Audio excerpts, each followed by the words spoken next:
back, everybody, to another episode of Just Listen to Yourself with Kira Davis. This is a podcast where we take hot topics, hot button ideas, and we discuss the talking points on those ideas, and we draw those talking points all the way out to their logical conclusion.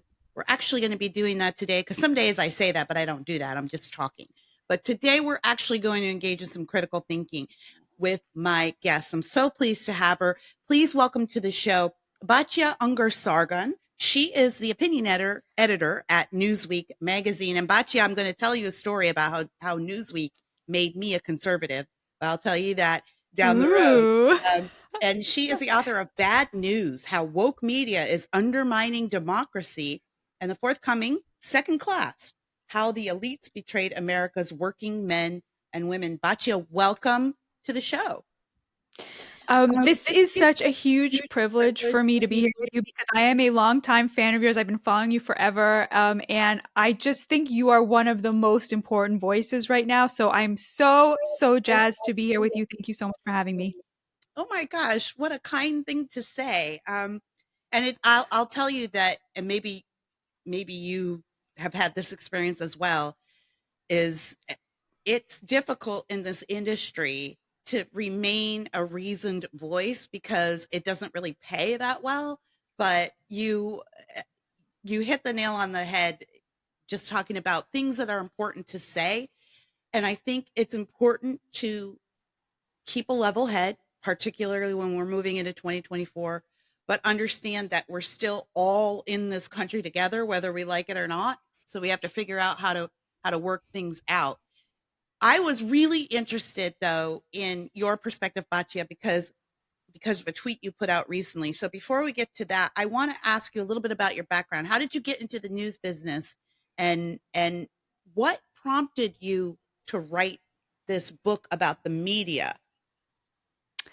Oh, wow. Great question. I got into journalism kind of by accident. I was writing my PhD dissertation. I'm like so embarrassed to admit that I did that now because it was such a waste of time, but I did. I spent 7 years writing a PhD dissertation. And while I was doing it, Hurricane Sandy happened, and there was just all this stuff happening in my neighborhood in South Brooklyn that nobody was writing about or talking about. And I kept being like, how come nobody's mentioning this? How come nobody's mentioning that? And a friend of mine said to me, well, why don't you write about it? And I was like, I can't write about it. I don't know how to write articles. I don't know how to do any of that stuff. I only know how to write, arcane, incomprehensible PhDs about, books that nobody's read in 400 years. This is not my jam.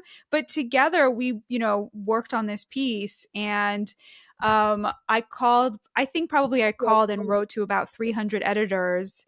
And most of them totally ignored me. I got a few rejections. And then City Limits, which is this great publication, was like, oh, yeah, we'll publish that and we'll pay you $300. And there was something about writing something that felt significant and meaningful and that people read and engaged with and knew about the plight of these people and what they were going through. There was just no going back. I was like, my friend was like, okay, that was fun, moving on with our lives. And I was like, no, this is my life now. And somehow just kind of like the idea that you could write something and force people to read it, and now including like people who hate you, which is like has its own, unique kind of special deliciousness, right? I just was like, I'm going to try to make this work as much as I can. And you're right. There were some very, very, very lean years. I'm very lucky. My husband was really supportive, but it was really, really difficult at the beginning. The challenge of not losing your head is so true. And it's doubled by the fact that because our audiences write back to us now and reply to us and let us know very strongly what they think, it's very hard not to have audience capture, which is when you start to give the audience what they're asking for. You see this on YouTube a lot. I think that all the big YouTube news channels all now have the same politics because the YouTube audience wants the same thing and they are incapable of saying no to it. So you're so right that is like, it's so hard. Like when you have one of the hardest things is when somebody says to you, I love your work. I followed you for a decade. I think you're so right about things and so courageous. And you're so wrong about this. And you so disappointed me. How could you possibly think this? It's very hard to not sort of give in and be like, well, look, this person knows my work. They trust my work. And to have this mindset of like, listen, if they trust me on all these other issues, they're just going to have to accept that. Like, I don't lose respect for people just because I don't agree with them on a certain issue. Like, I'm like, you know what? I don't agree with this person. And they're all the more precious to me because I respect them and don't agree with them on this issue because it keeps me honest. You know what? I'm gonna amen to all that. Preach it. Yeah, I love what you just said because actually, the last couple of weeks, that's been the theme of this podcast. I addressed a couple of controversial issues coming from the conservative YouTube sphere. Charlie Kirk, Matt Walsh talking about Martin Luther King, talking about the Civil Rights Act. And I had a lot of issues with the way that they were framing those things and the timing of it. I just didn't think we're trying to win an election in 2024. I don't know why you would want to run down Martin Luther King, a very hallowed figure, while we're going after the vote of people who hold him in esteem. So I've been exploring that. But one of the things I've been saying is it's really, really hard not to get caught up in that in this business because that is what pays. Outrage pays. And you just nailed it. You get addicted to you suddenly want to please your audience. And it's really, really hard not to be that person, not to fall into that. You want to please your audience and you want more audience. And you want people to bring Yeah. your audience back. I find it particularly difficult being a Black conservative because I know that some of my opinions about particularly minority issues and Black issues aren't going to line up with my white brethren in the conservative movement, or they're going to sound strange or accusatory even sometimes.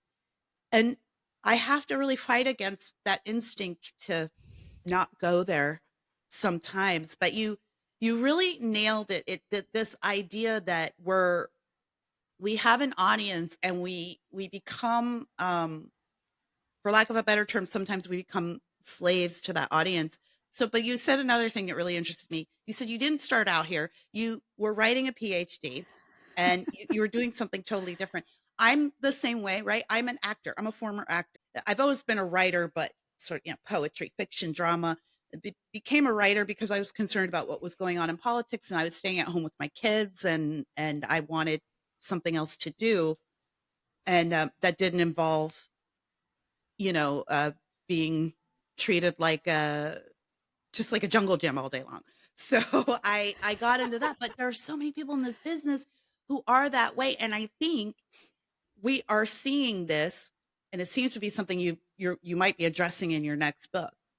But we're seeing this divide between elite media and people like me and you who have just look. We need information, and we're not getting all the information. Do you see because now you are media, now you're the opinion editor I at know. Newsweek. Do you see that divide among media, sort of the elite crowd? I went to J school, I did all the right things, I took all the right tests, I took all the right trainings, and then people like me or even people like you who are look, I just don't think we're getting all the information and the world needs some more perspective. Oh, yeah, absolutely. Like the class divide exists between the left and the right. It exists within the GOP and it definitely exists in media. Conservative media is actually much better at speaking to a kind of working class crowd, but you're totally right that like the media figures themselves, a lot of them are part of the elites on the conservative side. I just have to say, I so mad respect what you're doing, holding the line because look, for people like us who think that wokeness is like a disease that is hurting Black people, right? Who want Black folks to have a choice for Mhm. a better option, right? To then see that other option descend into attacking Dr. King, like, it's just so disgusting, but it's so hard to be like, I'm the anti woke person who still worships Dr. King. Like, but that is where most Americans are. Like, that is where the vast majority of Americans are. And like, all you want is for, like, I'm not even a Republican, but I want Black folks to have a choice, because the fact that they have no choice has made everybody be able to ignore them and allowed the situation to develop that is right now. And so when you have these influencers like spitting on the multiracial working class coalition that could be theirs for the having, like, just Mhm. don't freaking offend Dr. King. Like, what is wrong with you? But it's such a lonely space, right? Because actually, I wanted to ask you about this. So the arts they're so totally captured by like the woke left. Did you experience that as a writer, as an actor? Like, were you already a conservative, and were you like, whoa, like these people really hate me, or like what was that like? So I had a conversion. I had a political conversion as a young mother. So I didn't start out in the industry. I'm trained. I'm a trained actor. I have a bachelor's Mm-hmm. in theater and did theater for a long time. Moved to California and started trying to break into the film industry. That's when I decided to retire because I wanted to stay home with my kids, and that's a hustle. I didn't want to hustle. Um, so when I started out, everything seemed fine, right? Because I was just like everybody else. I was Mm. liberal, black, default Democrat voter, towed the same ideological line as everybody else did. When I came to California, that I had my conversions a little before then, and so still was very naive about the open-mindedness of liberals and Democrats. And Mm. so I did have a couple of experiences where I walked into audition rooms, and it was right around the time of Obama's second term when we moved here. So there was an election going on, and people were asking me. I would walk in, right? An election was on everyone's mind. And I would walk into a room, and just sort of offhandedly, someone would always ask, like, what do you think of Obama? And Oh God. me being always being opinionated, being blatantly honest at every turn. Don't ever ask Kira Davis a question you don't really want the answer to, because you will always get the answer. I would say, "Oh no, I'm not voting for Obama. I really don't want universal health care. I don't care what he's doing with the for what he's doing with the border." Like, I would say all these things, and I literally was turned away. I remember one guy was like talking to me as he's handing me these sides to read. We call sides, which are just scenes. Handing me these sides to read. He's passing them out to everybody. You take this, you take this. And he's doing this as we're having this conversation about Mm-hmm. Obama. And he says, well, are you a Republican? And I've never really identified as a Republican, but I do vote Republican. Mm-hmm. And so I said, well, I'm conservative. Yeah, I'm very conservative. And he was like, oh, you know what? I think we're out of scenes. Stop. I mean, Oh like that. my God. I mean, And it's happening, but like to hear an actual story like that, like, it's subconsciously happening, it's happening behind the scenes, but to have it actually happen to your face. Oh my God. yeah, that was illuminating. And but the upside is that with the with the evolution of the internet, culture no longer is exclusive to the progressive left. So Right. there's way more opportunity to get involved in the arts these days, and I am. I have my own production company on the side. I've actually Wow. produced a short film, and my children are in the arts as well, and so we're working on short films together. So Ah, amazing. yeah. I think that's so important. Like, creating culture for the right is so, so important, because so much of what is imbued, it's just in everything. I mean, art now is so terrible because everything has to have that same woke message, like every movie and every TV show and every book. And so it's all trash, but it's like parents need something to give their kids.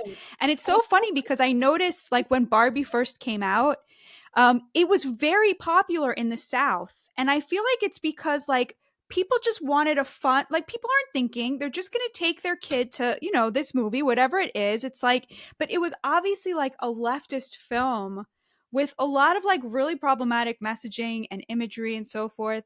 And like, it's just like people need an alternative, and there's so much capture on the left. So it's incredible that you're doing that. Well, it's interesting. Did you see Barbie? I did see it. Yeah. What It did wasn't as bad as it could have been. Yeah. I mean, It wasn't as bad as it could have been, absolutely. Um, Yeah. my take on it is my Yeah. daughter wanted me to go see it with her, she's 16, and she's Mhm. like, "I think you'll really like it," and I wasn't gonna see it because, come on, it's a Barbie movie, what could it possibly be about?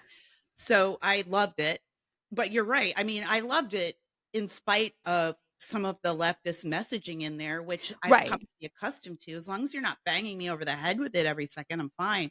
Give me something good, but I think why it was so popular is because it was blatantly marketed towards women. It was a blatantly Mm. female-centric offering. We didn't I kept waiting for the the the trans surprise or whatever other surprise that wasn't there. It was Oh, blatantly that's marketed. It was so about women, for smart. women, to women.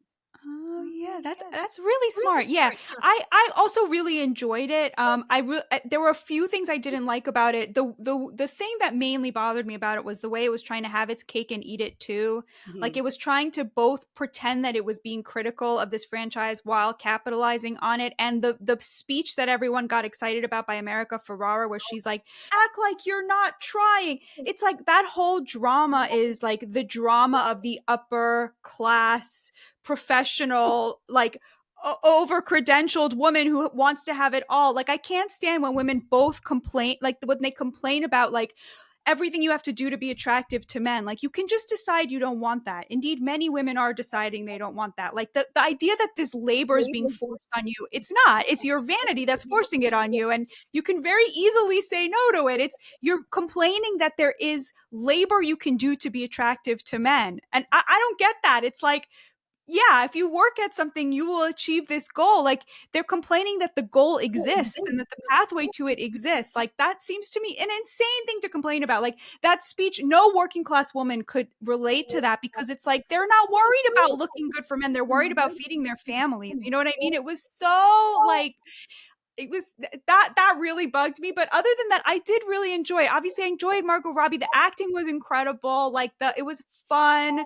It was just that really sort of stuck I in my love car. That and I think the smashing of the babies in the first scene I found like very offensive. But aside from that, I think it was pretty, and one more thing, which is like, I know we don't have to talk about Barbie, but it'll come back to what we are talking about before.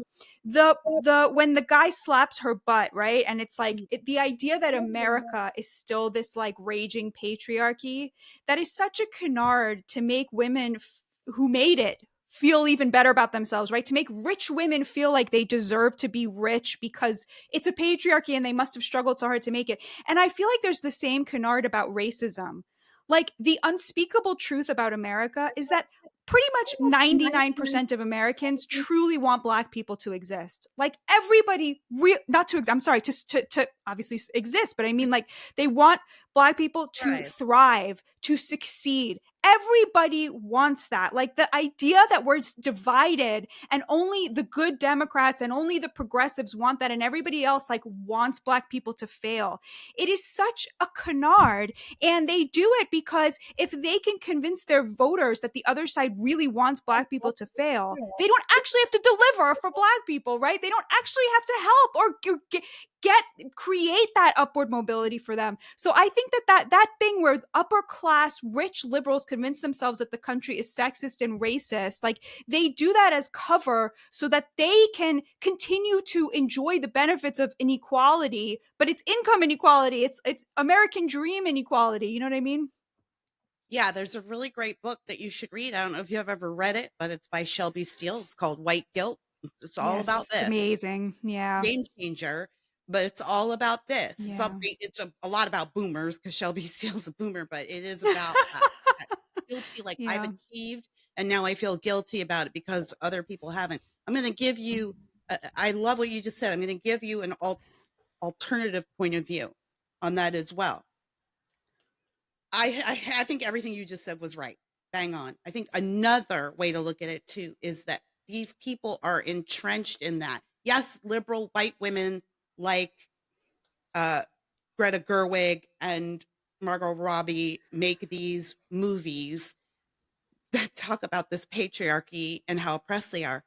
But they do live and work in a very patriarchal, misogynistic, abusive industry. Everyone around them is Mm. an abuser, right? That is the world they live in. That is why they look at us who are not them, look at us, anyone who's center or to the right, anyone who doesn't toe that progressive line. They look at people like us and they say, well, we're the good guys, right? And that and this is how the good guys act. This is how Harvey Weinstein acts, and he's on the good side, right? This is how Bill Clinton acts, and Oh, he's on the good side. So if our good guys are this bad, how bad must the bad guys be? That's the world genius. that they are embedded in and coming from. So yeah, in Greta Gerwig's world, yeah, of course. Now to your point, absolutely, that's the pathetic part about it. It's like you are perpetuating the problem. You're in this industry. You're part of the problem. You haven't blown any whistles. You didn't bother to tell everybody about Harvey Weinstein as long as it was, as long as your career was in jeopardy. You're the hypocrite. You're the misogynist. You're the person that is laying the groundwork for all of this misogyny and abuse to continue. And you make movies talking about how much you detest all this abuse. So it's all like everybody is living in this pool of their own urine and they're thinking that it's a regular old swimming pool. And so the rest of our That is pools must so be really smart. filthy if their pool's that bad. That's genius. I never thought of that. And it's such an original take, but it's so obviously true. That's just brilliant. I hate to say it, it's not my take. I have to say I read an article about this from somebody, didn't think to note it at the time, but that stuck in my mind. It was way back in 2016, after people were freaking out over the Trump election. But it's something that has It's always stuck brilliant. with me, and I think about it all the time. Of course, we seem bad to them because their bad guys are terrible. It's So totally brilliant. but well, let's talk about this because it's going to lead me into what really prompted me to reach out to you. So there's been a bloodbath in the media sphere when it comes to layoffs. The LA Times is laying off people left and right. The Washington Post is going through layoffs. We know Amazon has already gone through layoffs in their media sector. So we're seeing a lot of people, a lot of progressive folks, um, losing their jobs, and after spending so many years hassling the rest of us for complaining about policies that cause us to lose our jobs. So, in particular, one of our favorite reporters out there, Taylor Lorenz, who a lot of people from this show will know. We've talked about her all the time on this show. Everybody does. She really is the epitome of progressive reporting. She's the one who doxed libs of TikTok and caused all that. And she put out a tweet, a little video, um, basically lamenting the all of these layoffs and talking about how traditional media is dying and this is a bloodbath, and you guys, what are we going to do? Like, this is scary. If the media goes away, we don't know what to do. And she said, so here's the tweet. It's from Disclosed TV. They tweeted her video. It says, um, WAPO's Taylor Lorenz, pretty much the entire digital media ecosystem that myself and a lot of other millennial journalists came up in, has been completely hollowed out. You tweeted this. This is what I thought it was brilliant. You said, I can't get past this line that she says in here. Radio is essentially dead from NPR. Talk radio is thriving, you say. 8 in 10 Americans listen to the radio. But because the vast majority of talk radio is conservative and its audience is working class, it simply does not exist to left wing journalists. And that, in a nutshell, is the problem that we have. And why when I went to look at your bio and I saw the title of that book, I ordered it right away. I don't have it yet, but it's ordered. I thought, this is it. She gets it. This is totally it. This is the problem that we're in. It's not a lack of information, it's a lack of dissemination of information that we have. And it is creating a false divisiveness in this country. Taylor Lorenz is educated journalist. She literally went to school to be a quote journalist, and she doesn't know that conservative talk radio is one of the most thriving industries in the business. It's indicative Yeah. of the disconnect. I totally agree with you. We act in this country like the divide is right versus left, or like we have a racial divide. Like that's all nonsense. The vast majority of Americans who are working class are much more united than they are divided on all of the issues, pretty much. Issues that would surprise you. Like, so for example, the vast majority of working class Americans, whether they're Democrats or Republicans, want a complete moratorium on immigration and universal health care. So who are they supposed to vote for? Republicans or Democrats? There's one party that's open borders but talks about healthcare, and one party that believes in policing the border but will never say the word healthcare. It's a crapshoot. Half of them go this way, half of them go that way, right? Actually, now it's more 70-30, right? Because increasingly this kind of multiracial working class is voting for the Republicans. But it's a total crapshoot. They would never hate somebody who chose the other party. It makes zero sense. But if you're part of the elites, everything your party says you believe. It's like a checklist. Like you get your marching orders from the party, because polarization is an elite phenomenon, because polarization puts money in the pockets of media and political elites. And so they don't have an identity beyond what their party tells them to believe, because that identity is the one that protects their privilege and their status. This happens in the elites on both sides, by the way.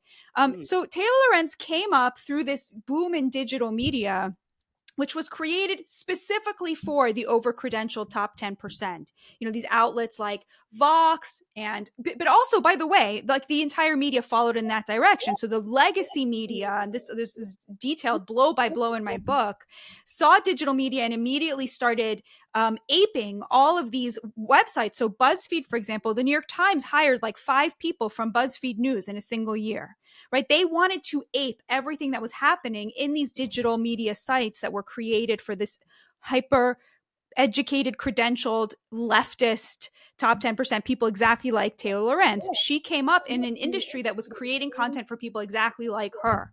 And the media was turning on what used to be its model, which was appeal to the vast middle, appeal to the most people. That used to be how you made your money as media. It's still how conservative outlets make their money, is through traditional ads. The more people listen, the more your ad is worth, because people are hearing your ads. The problem is when you're trying to get ads from people like Louis Vuitton or Cartier, right? They don't want their ads to be seen by the vast middle. They only want their ads to be seen by the elites, right? The people who are in the market for a Cartier watch. So the New York Times, which wants those Cartier ads, started to tailor its content to the kinds of people who would buy a Cartier ad. Wow. And the perfect example of this is one week I remember when I used to subscribe to the New York Times. The New York Times Magazine arrived, and on the cover was Angela Davis, the activist and communist. And on My the mom's back an activist. was an ad for a Cartier watch. And those things go hand in hand. They are two sides of the same coin, because the rich elites who can buy Cartier watches, they are woke because they don't want to talk about class, because they want their ideology to protect them from having to share anything with the working class. So those things go hand in hand. So the New York Times and all the legacy outlets started creating content for that elite, so they wanted to narrow who was going to read this. They want Republicans to hate their content. It's not a mystery. Everyone's like, how come they got so leftist? It was totally by design for purely economic reasons. Now, what that did was that left all of conservative consumers of news for talk radio and Fox News and Roger Ailes and Rupert Murdoch. There was a huge vacuum, because 95% of journalists are liberals, right? And leftists, but they're only speaking, 95% of journalists are speaking to 10% of Americans. That left 90% of Americans just free for the having to any media that didn't insult their values and call them racist and insult the fact that they're religious and insult the fact that they think that there should be 2 parents raising a family and so forth. And so conservative media is completely thriving. Conservative podcasts, conservative radio, thriving. And this is completely invisible because these people not only speak to the same people who are exactly like them, they don't know any conservatives. They don't know any working class people. They don't know anybody who listens to Joe Rogan. They just don't know anybody like that. And because they don't know anybody like that, they don't exist to them. I mean, you just blew my mind because I now I understand the connection between ad dollars and content. Obviously, as a content creator, I do understand that, but I never really thought about that piece of, well, yeah, if we want this elite ad money, we have to appeal to the elite. That never crossed my mind. That is really something, and I interrupted you to say Angela Davis. My mom, I have hippie parents. My mom's favorite activist was Angela Davis, still is to this day. And I Amazing. know, but when I was growing up, right? Now, my mom, like most hippies, was from a middle class family, Right. which she deliberately rejected to choose poverty for us. And there was some kind of like valor in that for her. So I grew up with the messaging from my mom that poverty is superior because rich people can't be trusted, but B, poverty isn't our fault anyway because rich people can't be trusted. And there was this view. My mom and I, by the way, I don't know if you know this about me, but I'm Canadian. I grew up in Canada, so Oh, I um, didn't know that. yes. So I have my dad's American. That's how I got here. But so I was raised and baked in socialism, really. And so we just were raised with this idea to mistrust rich people. So yeah, it blows my mind that my mom's favorite hippie activist, Angela Davis, is now in the New York Times next to an ad for a Cartier watch. Furthermore, doesn't bother my mom at all. Doesn't she? The disconnect is not there for her. It it that is what, or my mom being don't trust the government and then suddenly turning into a get vaccinated and stay in your home person because the Mm, government says so through COVID. It just the disconnect there is mm. astonishing. But I'm going to tell you this story about how Newsweek made me a conservative. Oh, Oh, yeah. yeah. Okay, so and I'm writing this in my book right now, and I'm actually looking for this copy of this magazine. It's not in the archives. So Batya, if you ever come across it, if you ever find a way to get this for me, please do. So in Okay. 2004, I was really on this fence. My father-in-law was the first black man I ever met who called himself a Republican and a conservative, and um, we were running an after-school program together. It was through the church, and I was the director, and so I was beginning to see how some of these policies were working up close, and thought they worked for the black community and realized they didn't.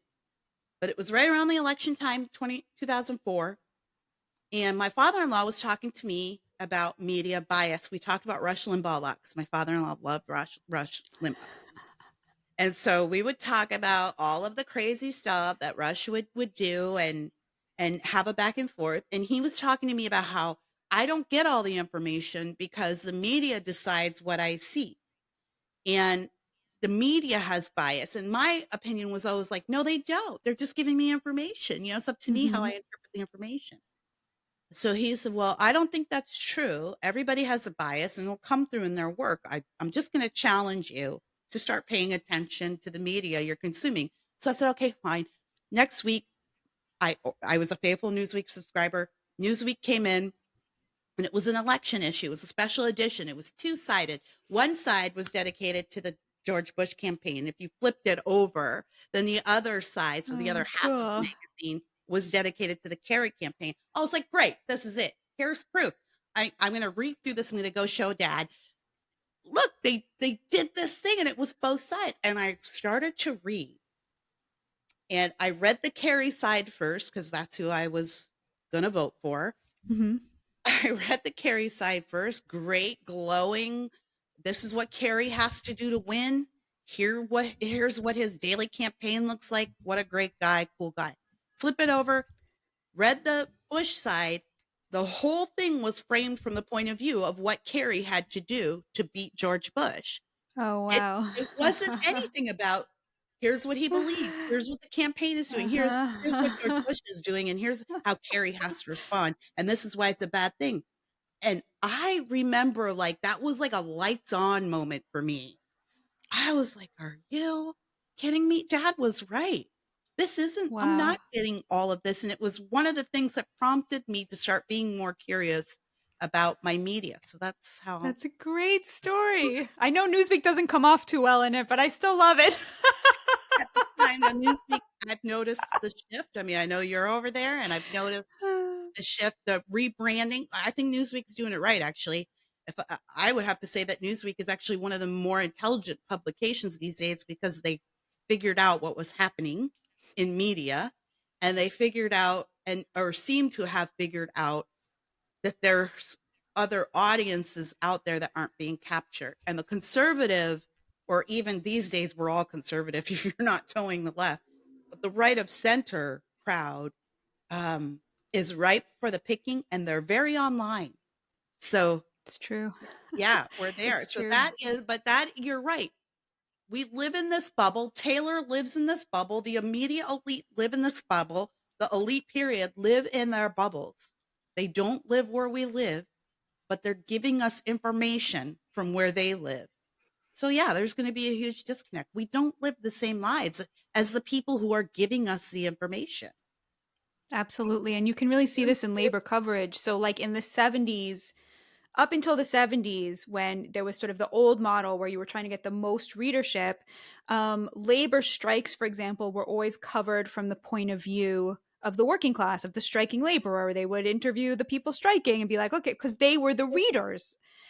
There started to be this shift in the 70s and the 80s, really in the 90s, to where they started to represent labor strikes from the point of view of the inconvenienced consumer. So they would interview, like, the person who's waiting for the bus to get to their office job, right? Because that was the reader that they were trying to get. Today, if you look at how labor is coverage in places like the New York Times, it's always like they'll either cover labor strikes of like journalists, which is just absolutely hilarious. Like, the median income of a New York Times journalist is like $160,000 a year. I was joking with my husband the other day, like, what's next? Like the CEO's union, like it's ridiculous. But, or they'll cover it from the point of view of like, there are these people who are leftist activists who will get jobs at places like Amazon or Starbucks, with the specific intent of trying to like help get organized, a union in those places. And so those people will feed stories to like the leftist outlets. And because the leftists are now communicating with other leftists, like they'll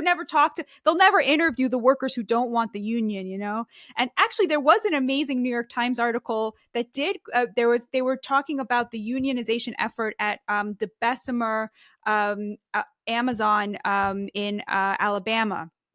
They had an Amazon warehouse, and there were some of these like leftists were trying to organize a union there, and the union effort kept failing. Like every time there was a vote, 2/3 would vote against it, and the New York Times actually allowed in a quote by a middle-aged Black mother who was working at Amazon who had voted against it and kept voting against it, and the New York Times reporter, well, why do you keep voting against this? And she said, well, I already make twice the minimum wage.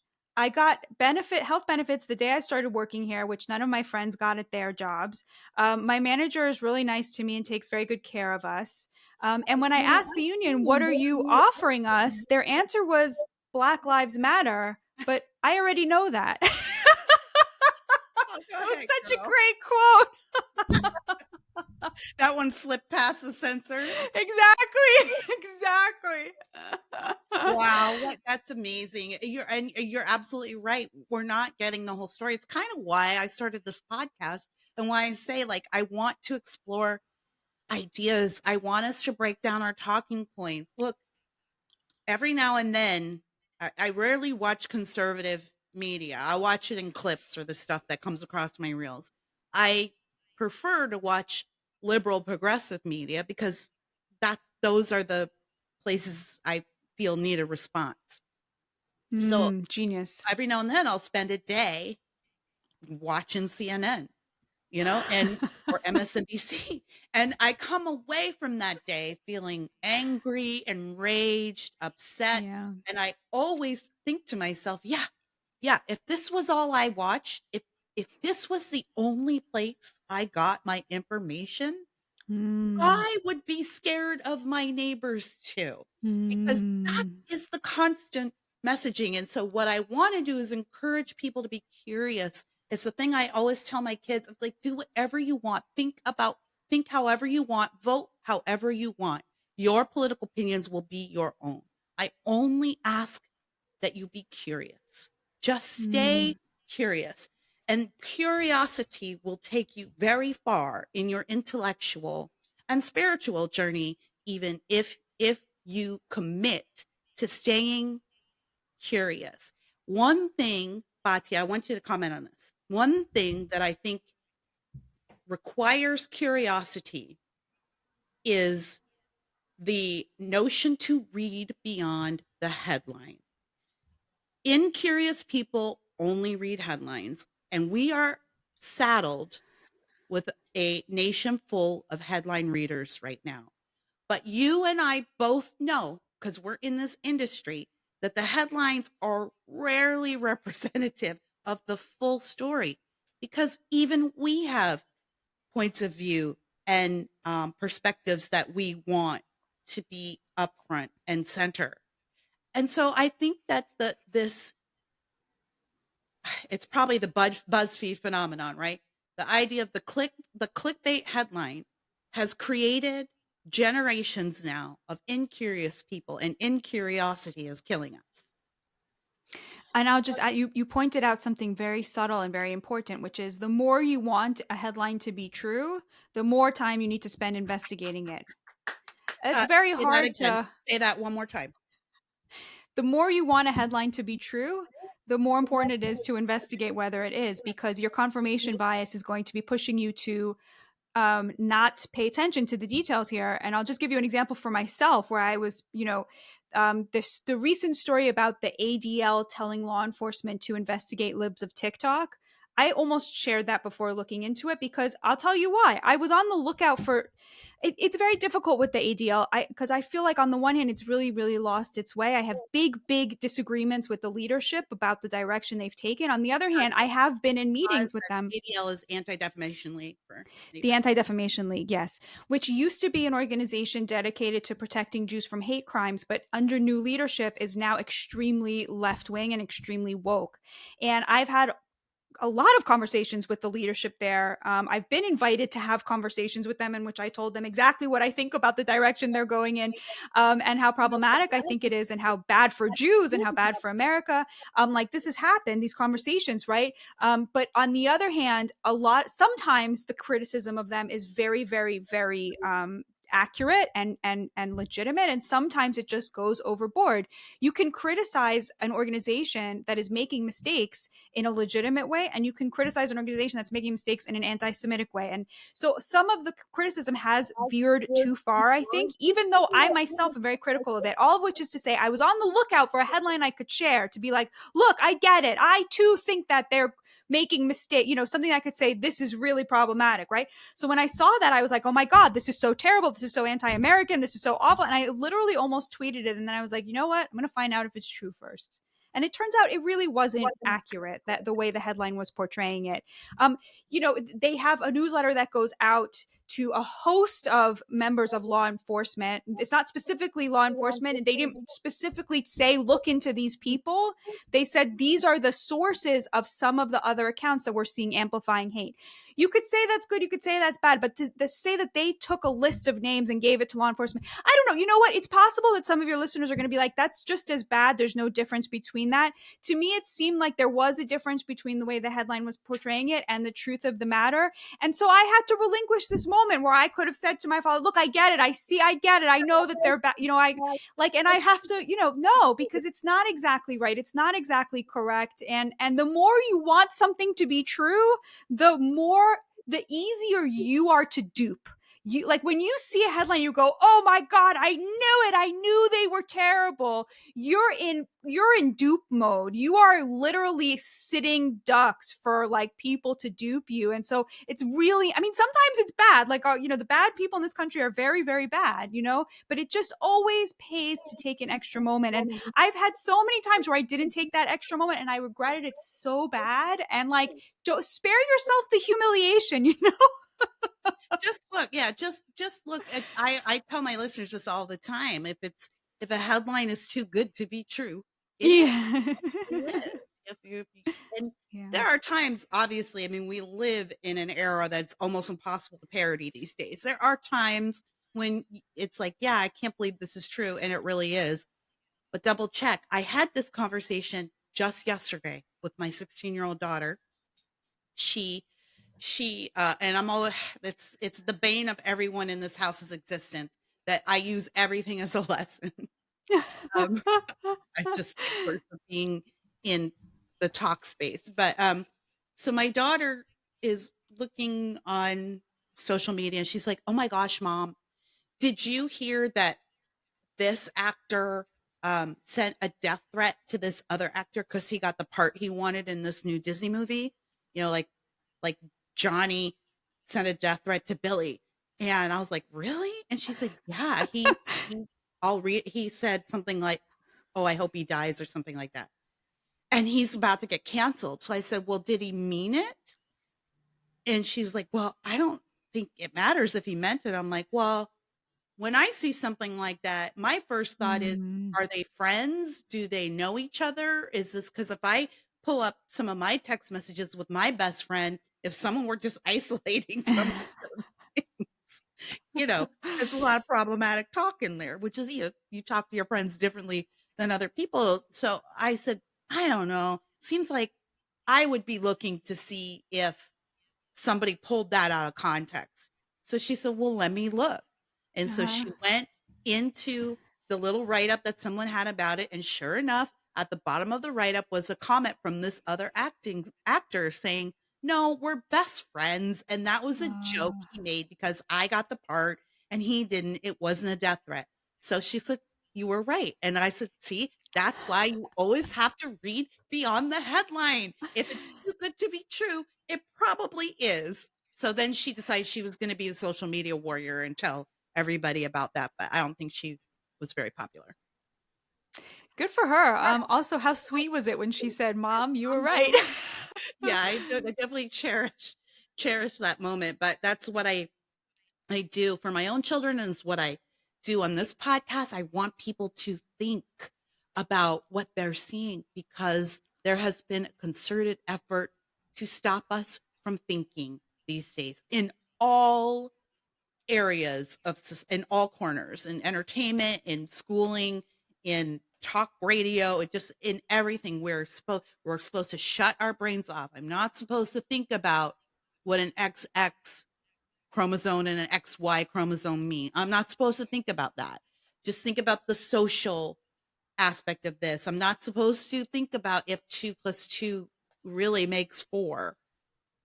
5 is the compassionate answer. So I'm not supposed to think about what's under it. We're being asked to turn our brains off. You said something, Batya, that made me think. You said, I resisted tweeting that ADL article because in the end it was just confirmation bias. And, it was kind of like, well, I know you could look at it this way, but what you were talking about there, Batya, was nuance. That's what you were talking about. Mm. And nuance may not be dead, but it's broke. And there's not a lot of room for nuance anymore. So the nuance comes in conversations like this. Digging in comes from talking to your neighbors. It comes from alternative media. Reporters like Taylor Lorenz cannot tolerate the nuance because intelligence is in the nuance, exploration is in the nuance, intellect is in the nuance, um, analyzing is in the nuance, and none of these kids are taught to do that. And honestly, and I think this will probably appeal to your listeners, it's much easier to control people who are not finely attuned to nuance and who are not thinking critically. So, if for no other reason, like I'm sure that you've got a healthy dose of, libertarians in your listenership, conservatives, people who really value their freedom and think of themselves as independent thinkers. The rubber hits the road on your ability to be a freedom loving critical thinker only in times when you are resisting messaging that is designed to dupe you, right? And that is when people are talking about your enemies. Like, that is why it is extremely important to kind of resist that and resist seeing your enemies as a caricature, because therein lies your own enslavement to your side's message. And so I would encourage everybody to do exactly what Kira tells you to do. Think critically, be curious, Yeah. give people the benefit of the doubt, look into things, look behind the headline, look deeper, and never lose your humanity. Well, let me ask you this as we get ready to wrap up here. We've already gone longer than I thought we would, but so we'll probably have to have you back on. Definitely when Yes. your next book is, Yes. I know that it's available for pre-order, and we'll talk about that. But I get asked this question a lot. It's the theme of the show this week. I'm going to get back into how we find unbiased media. I get asked this question a lot. Yeah. I've already answered. I know what my answer is. I've done a whole episode on it, and I'm about to talk about it again. But as the opinion editor at Newsweek magazine, which is still held in a lot of esteem by many people, what is your advice to people who are out there asking, okay, Batya, great. How do I find media that isn't biased or isn't trying to dupe me? How do I know? I would say you can't. You need to find people that you disagree with who you can respect, because everybody has a bias and most people are biased in their own interests. Um, and the thing that makes you stupid and easy to control is not having access to unbiased information. It's critical thinking. It's being able to question what is in your interest, and the only way to do that is to have people in your life who you respect, who are on the other side of things. Like, so for example, I'm Jewish. I'm extremely pro-Israel. I have very close friends, people I love with every fiber of my being, who I disagree with completely on this issue, who are Palestinian, who see things from the completely other side, and we are locked in this conversation for the rest of our lives, God willing, because that is how I stay honest. Like, I can't stay honest if I am only hearing from people who agree with me. But also, like, there's a lot of dishonesty on the other side. Like, there's a reason I've chosen this side and think it's the right side, and I think the other side is like wrong and problematic and can veer into really ugly territory. But so what I do is I do what you do. I mean, I have, Fox News up in one browser and CNN, or not CNN anymore. I really can't anymore with CNN, but Or MSNBC on the other side, and I follow how each side is developing their narratives. I follow people on both sides. Now, a lot of people don't have time for that. But so I would say to that, it's like, it doesn't really matter where you're getting it if you're willing to put in the 5 extra minutes to verify whether something is true. And we all have time for that. I mean, we're all scrolling on Instagram, we're scrolling on Twitter, we're scrolling. I would say stay off of TikTok, because TikTok is an arm of the Chinese Communist Party. Literally nothing, you can't get anything good off of it. They're using it to undermine us as a country and so I would avoid TikTok. But if you're on Instagram, if you're on Twitter, find people who don't see the world the way that you do, but who you can still respect. So, like, not Taylor Lawrence, although I have to say I enjoy her content for the same reason that you watch CNN, which is it really helps me understand where the other side is coming from. But I wouldn't say I respect her, but there are definitely leftists that I still respect, who I talk to a lot. It's extremely important to have those people in your life. And, like, if you want them to respect you, you have to respect them. So you have to put in the work to find somebody, just one voice, who sees it from the other side. Honestly, there's a real problem, because a lot of the wokes are very, like, intelligent. They go to school, they learn how to, like, manipulate language in a way that's like, I'm like, whoa, that person's like really smart. Like, they'll attack me and I'll be like, God, it's like, you really nailed me this time. Like, they're not like idiots, but they're evil, like they have really bad values. So it's like, I'm not saying find those people, although those people are entertaining to see, like, how much someone can manipulate the facts to make it sound like their side is right. Find people who you can respect, who you disagree with. There's, like, nothing more important to stitching back the fabric of this society. And that's a perfect answer. I basically say the same thing. The other thing I always just tell people is, if you don't want to be engaged in all that and you like just your confirmation bias, just the acknowledgement that you're getting biased media, I think is enough. Totally. Just know. I mean, I'm fine with I always tell my well, I have Totally. liberal friends and I'm always like, I don't care. I don't care if you hate that I'm on Fox News or hate this outlet or this person. But just know that when you watch CNN, you're not getting the full story. Because I think that even just the knowledge that, okay, yeah, I know I'm not getting the whole story, but this is the side I agree with and this is what I want to hear. Even just knowing that will help. It'll put a little stopgap in between you and hating the other side, right? Totally. Right, we see, and I see conservatives don't get off the hook with this, and I say this all the time on this show. Whoever you think I'm talking to when I talk about this stuff, I'm always talking about you. Whoever you are out there, I'm always talking about because we all. I know people are, yeah, sure, yeah, I hate that. No, I'm talking to you. Right? So You're the good. one you're getting just as biased media. You have judgments about the other side. I'm talking to me, So so I good. think self-examination is always the best way. Well, Batya, before I let you go and before I ask you to tell everybody how to get in touch with you, get all of your things, set up the second book just briefly that's coming out because it does seem like a great follow up to examining this issue of elites in the media. Yes, thank you so much, Kira. The book is called Second Class: How the Elites Betrayed America's Working Men and Women. If you liked anything you heard here today, there's a lot more of it in the book. I wanted to understand if working class Americans still had a fair shot at the American dream. And so I set out to answer that question by talking to working class Americans across the country. And the book is, the politics of it are really interesting. It's not what you would expect. There's a lot there, I think, that libertarians would like, but there's also a lot that will challenge you. And it's for everybody. There's stuff there that's going to anger both sides. A lot of working class Americans do have access to the American dream, and a lot of them don't. And so I sort of spoke to many people. A lot of them are profiled in the book. You'll meet amazing characters. And then I started to talk to experts and bring experts and working class people together in conversation over what solutions could help them make their lives a little bit easier.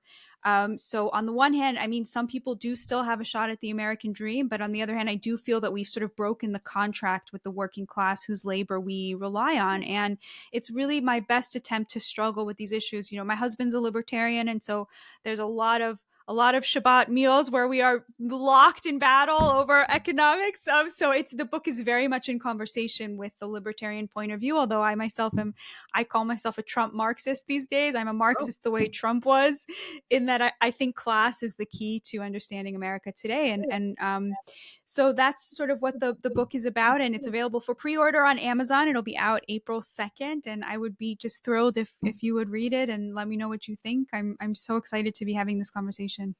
of course, and we'll include links to everything in the show notes. How can people get a hold of you on social media or follow you? Okay, so I'm on Twitter at Bungar-Sargon, and I just started an Instagram page to help promote the book, which is Batya US. And there's a little bit more of sort of behind the scenes of what it's like to be a journalist today. On Instagram, a little bit less buttoned up, which is, Twitter tends to be where my rage happens, and Mhm. Instagram I'm finding is a gentler medium where you can sort of be a little bit more of yourself. And Newsweek, we publish a daily debate every single day, a debate about the big topic of relevance to American life. Yeah, that's it. Well, great. Don't forget to get her book that's currently out, Bad News: How Woke Media is Undermining Democracy, and then go pre-order the next one. Batya, thank you so much for joining us today. It's been a real pleasure. Oh my gosh, Kira, this was like such a pleasure for me on so many levels, intellectually, emotionally, spiritually. I feel in such a better place right now, and I'm so grateful to you for everything you do for our nation, and for having me. What a pleasure. Thank you so much. The honor was all mine. Well, everybody, don't forget, like and subscribe to this podcast. Download it if you've never downloaded it. Download it. You can delete it later, but the downloads are very helpful for my bank account. So download this. Don't forget to sign up for my Substack, justkiradavis.substack.com, and go buy my book, of course, Drawing Lines: Why Conservatives Need to Begin to Battle Fiercely in the Arena of Ideas. I'm going to go and work on my second book, which is now overdue. So that's what I'm going to do. Everybody, again, thank you to our guest, Batya. Everybody, until we meet again, don't forget, every once in a while, just stop and listen to yourself.